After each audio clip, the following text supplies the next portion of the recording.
बिना किसी शर्म के मुझे बताओ मन में क्या बात है। अगर कानून बीच में आया तो एक नाबालिग लड़की की शादी कराने के आरोप में सबको सजा मिलेगी और एक कंवर शाह की इज्जत भी मिट्टी में मिल जाएगी। अच्छा, तुम्हारे लिए जगह नहीं है इसलिए डर रही हो, कंफर्टेबल फील नहीं कर रही हो तो कोई बात नहीं, जब तुम्हें समझ में आए तब बात करना, कोई बात नहीं। तुम्हारे लिए एक चीज लेकर आया था, रुको।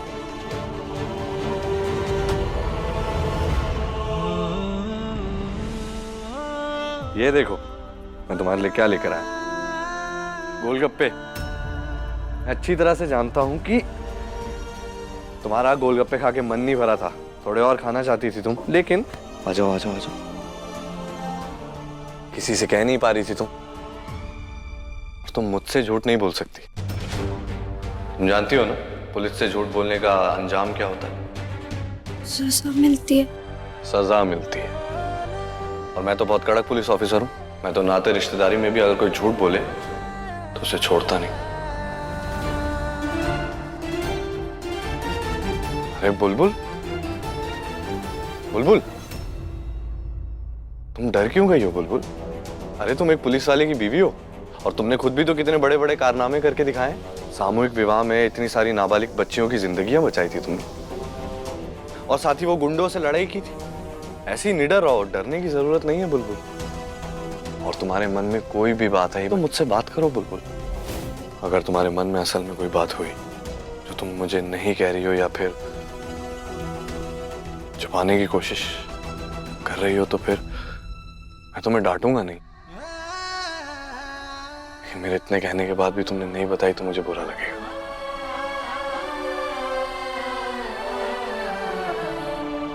अच्छा चलो गोलगप्पे खाएंगे, और एक साथ 80-90 गोलगप्पे खाने की जरूरत नहीं है, नहीं तो पिछली बार की तरह सीधा अस्पताल पहुंच जाओगी, याद है ना? आपको कैसे पता? काकोसा ने कंप्लेन की क्या? नहीं, दरअसल एक्चुअली क्या है ना, वो दृष्टि जब भी तुम्हारे बारे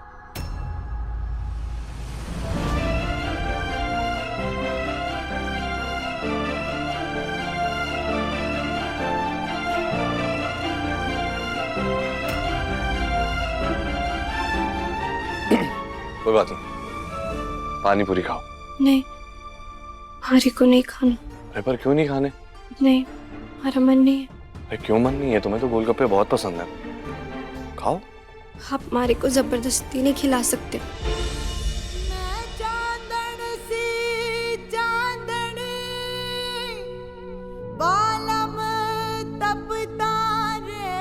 खाओ।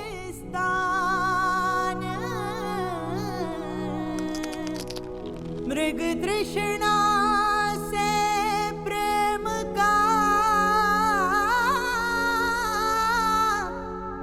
क्या हो? अच्छे खाओ।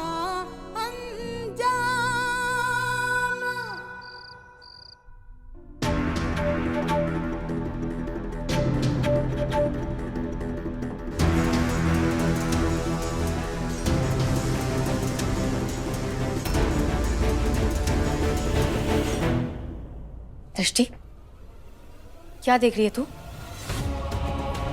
हारे को बुलबुल के सासरे की तस्वीरों में इतनी दिलचस्पी क्यों है? भाइयों ने अपने सोशल मीडिया पे डाली, पूरी दुनिया देख रही है, मैं क्यों नहीं देख सकती? रातों रात मेरी जिंदगी बदल गई और मैं फोटो भी नहीं देख सकती।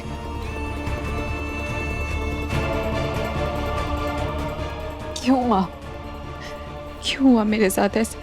तुम्हारे साथ जो हुआ वो थारी करनी का नतीजा है दृष्टि। खाटू श्याम जी ने चांदी की थाली में सजा के थारे को किस्मत सौंपी थी, और तूने क्या किया? इतना अच्छा पति, इतना अच्छा सासरा छोड़कर भाग गई शादी के मंडप से। क्यों रो रही है तू? हम लोग समाज में सर उठा के जीने लायक ना होते अगर बुलबुल ने समय रहते थारी जगह ना ली होती, और जो कंवर साहब ने उससे शादी की पहल ना की होती। अब पछता रही है तू? रिश्तों की मर्यादा तोड़ रही है। जाके अपनी बहन के पति को बोल दिया कि मुझसे शादी कर लो। जी दृष्टि, तू और कितनी स्वार्थी होगी और कितना नीचे गिरेगी तू। तो उनके लायक ना है। जब तू कंवर सा को छोड़कर भागी थी तो फिर वापस क्यों आई?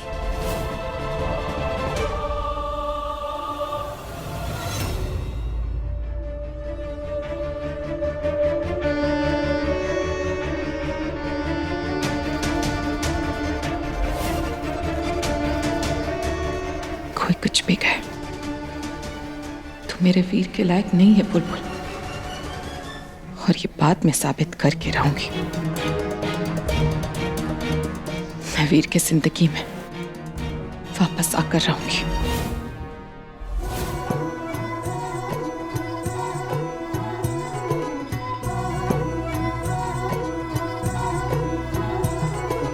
आग हवा का खेल प्रीत ये किस्मत की भड़काए।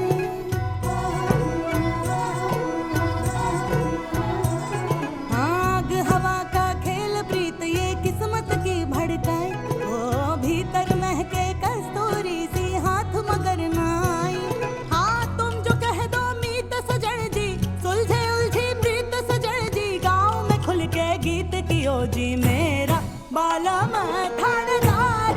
ओ जी रे सुन लो मेरा बाला मैं थानेदार। बालम जी मारा।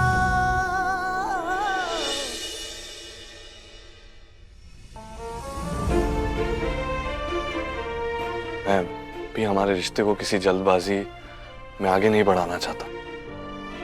देखो तुम जानती ही हो कि हमारी शादी और ये रिश्ता कितने अजीब माहौल में बना है, लेकिन मुझे ऐसा लगता है कि हमारे रिश्ते को लेकर कुछ फैसले करने चाहिए।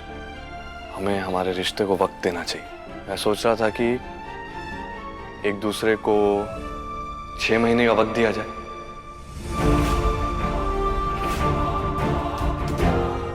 जी हाँ, मैं सोच रहा था कि हम हमारे रिश्ते को 6 महीने दें। 6 महीने एक दूसरे का दोस्त बनने की कोशिश करते हैं, पर एक दूसरे के दोस्त बन गए तो फिर पति पत्नी का ये रिश्ता भी पूरी जिंदगी के लिए आराम से निभा जाएगा। क्या कहती हो तुम? 6 महीने? तू नाबालिग है बुलबुल, थारी उम्र 18 से कम है, तो 19 की ना 17.5 साल की है। बुलबुल 6 महीने की बात है। अरे 6 महीने बाद तो तू वैसे भी 18 की हो जाएगी। 6 महीने? हे खाटू श्याम जी, मैं क्या करूं? मुझे कोई रास्ता दिखाइए। तुम्हारे मन में कोई भी बात है, मैं तुम्हें बार बार कह रहा हूँ, कुछ भी कहना चाहती हो, शेयर करना चाहती हो तो मुझसे बात करो बुलबुल। तो आज आपकी सती अपने भय को स्वीकारती है, आपकी सती इस अग्नि को स्वीकारती है। तुम्हारी चिंता मत कर बुलबुल, तू जा और कंवर साहब को सारा सच बता दे। थानेदार साहब को तो सच्चाई पता चल के ही रहेगी। अपने पति के मान सम्मान के लिए आहुति देगी सती, एक पत्नी।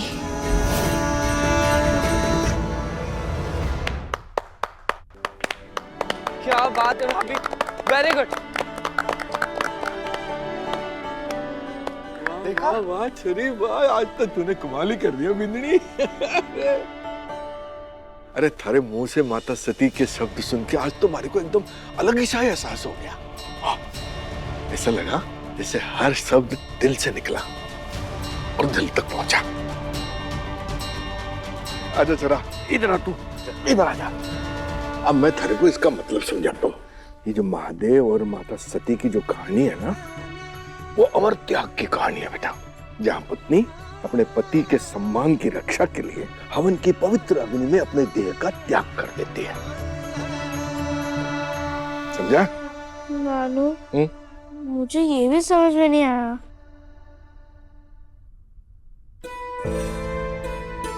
मैं ट्राई करूं? व्योम, आओ मेरे साथ।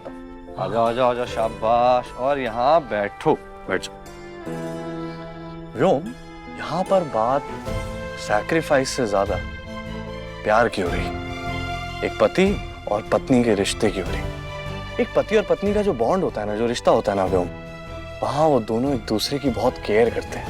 हमेशा अपनी खुशी से पहले अपने पार्टनर की खुशी, उसके बारे में सोचते हैं। और कभी भी किसी को भी अपने पार्टनर की, हस्बैंड या वाइफ, किसी की भी नाम पर, पहचान पर या मुकाम पर किसी को उंगली उठाने नहीं देते। ये होता है एक पति और एक पत्नी का रिश्ता। समझे आप? सबरी तो समझ गया, लेकिन अगर बड़ा होगा तो अच्छे से समझ जाऊंगा। बेसिकली एक पत्नी और हस्बैंड दोनों को एक दूसरे को सपोर्ट और प्रोटेक्ट करना चाहिए। राइट व्योम, वेरी गुड। मैं भी थानेदार सा के नाम पर किसी को उंगली उठाने नहीं दूंगी। हमारे और हमारे परिवार की वजह से पहले ही एक बार यहाँ सबको बहुत ठेस पहुंची। मुझे भी थानेदार सा की इज्जत और वर्दी के लिए अगर एक बड़ा बलिदान देना पड़े तो मैं दूंगी।